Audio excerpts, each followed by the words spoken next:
Okay, so we're gonna make some stamps to use on our next project. So this is important that they look nice because they are not the end product, but they are going to be put onto the end product. Okay, and so there are all different stamps or kinds of stamps that you can make, and they don't have to be real complicated, but it's good to go ahead and see them and see what they do. Lots of these stamps have like multiple things on them, like this one has 3 lines or 2 little triangles, but by having them on the same stamp, it keeps these connected, and so you will always have them the same distance apart, okay, when you stamp them. So that's kind of a nice thing, that they won't change, okay? The nice thing about being able to make a stamp is you can make it exactly like you want it to be, okay? It doesn't have to look like anything else. It's exactly what you see in your head, and then you can create it. It's really cheap. I can put it in the kiln and fire it real fast. So even kids in other classes use these as like a starting point for another project. They wanted to make bricks on the side of something, so they make themselves a stamp and then use that to stamp it. Okay. Some of them will just have like single objects on them. You can add texture to them as well. That will transfer onto the clay. Okay, the smaller things will be smaller on there as well. And whatever this outside shape is will stamp onto the clay. Okay, smaller things that are about, somewhere between 1 inch by 1 inch by 1/2 inch by 1/2 inch are the best to use. When you get really big stamps, like ones like this, they're really hard to use when the clay is round.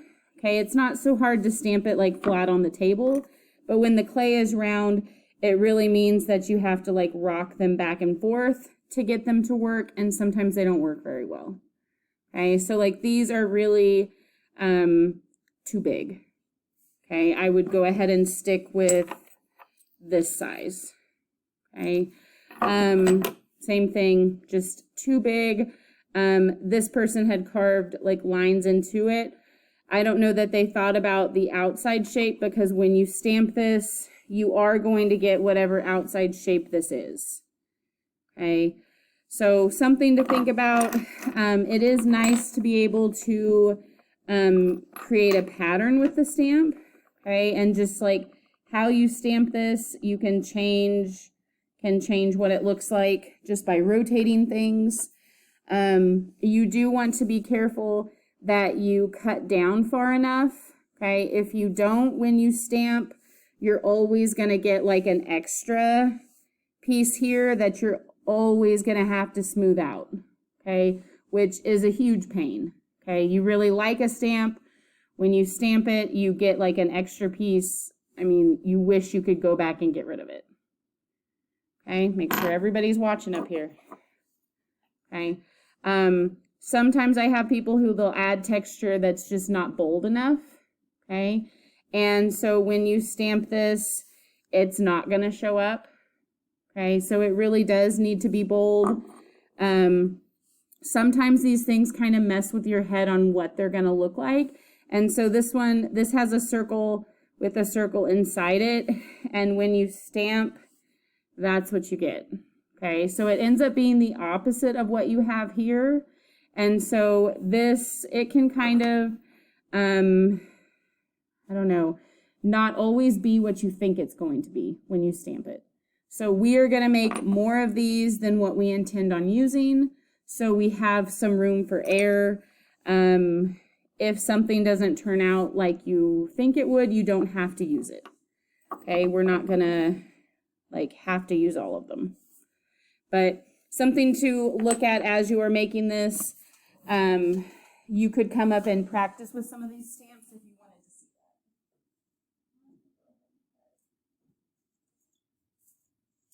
that. Okay, so we're going to make a stamp right now.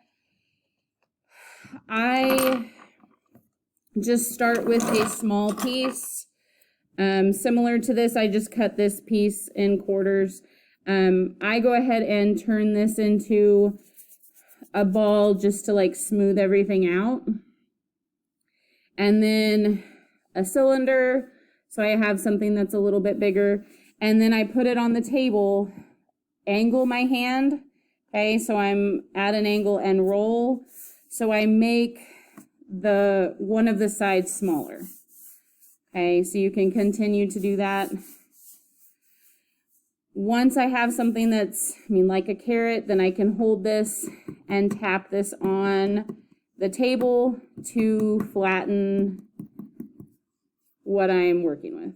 Okay, so this gives it a good base. You don't have to have a huge handle to make the stamp work.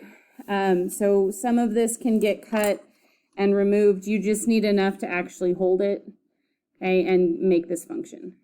Okay, so I'm gonna go ahead and draw an idea on here on what I want to create. I'm gonna go ahead and make a piece that has 2 sections on this. I'm gonna go ahead and do have these stick out, okay, and this part stick out. And so I've drawn it on here. This is good to start. I'm gonna go ahead and take my tool and cut into this and just trace back over everything that I've drawn. Okay, and I'm pushing pretty far in, maybe 1/4 of an inch into it. You can kind of see on the side. So same thing here. You do have to be pretty careful. This is plastic clay. This is really soft.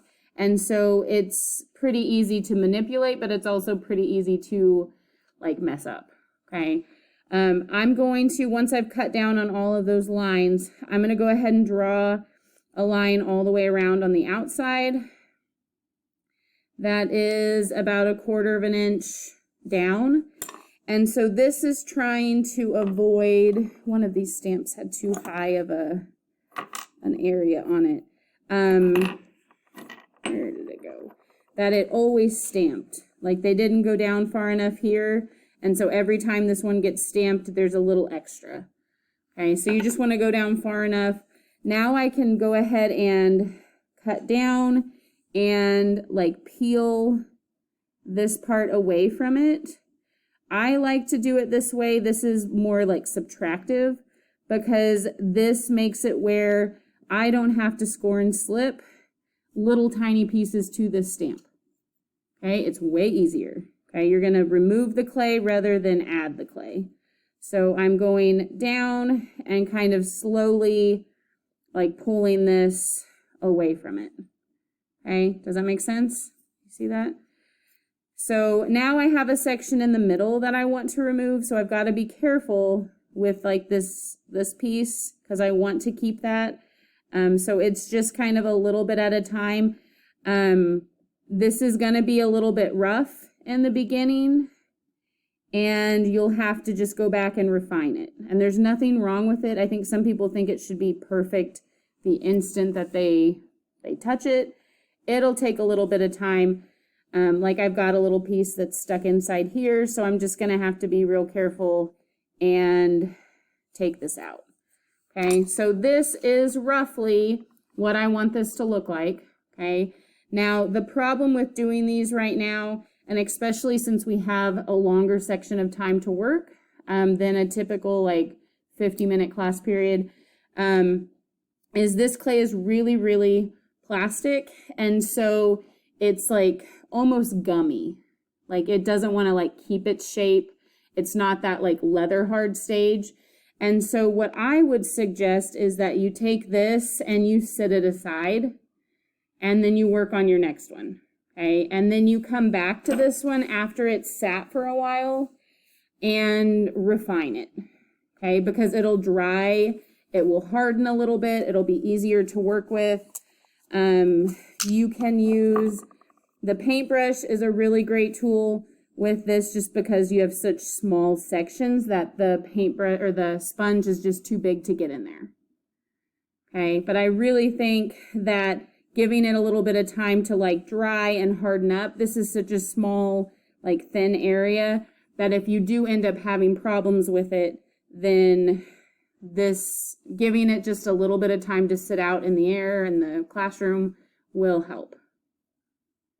Okay, so we are going to make 6 of these. We are making 2 different types. We are making ones that have at least 2 things on there. So you can see like this one has like 3 little V's on this one. This one has 4 little rectangles. Mine has 2 pieces on it. So we're making 3 of them that have at least 2 sections, okay, or 2 things on the stamp. And then we are making 3 that are just a single piece, okay, that just have 1 thing. Okay, so 3 with 1, 3 with 2 or more. And we are going to then finish these, fire them, and then use them on the next project. Okay.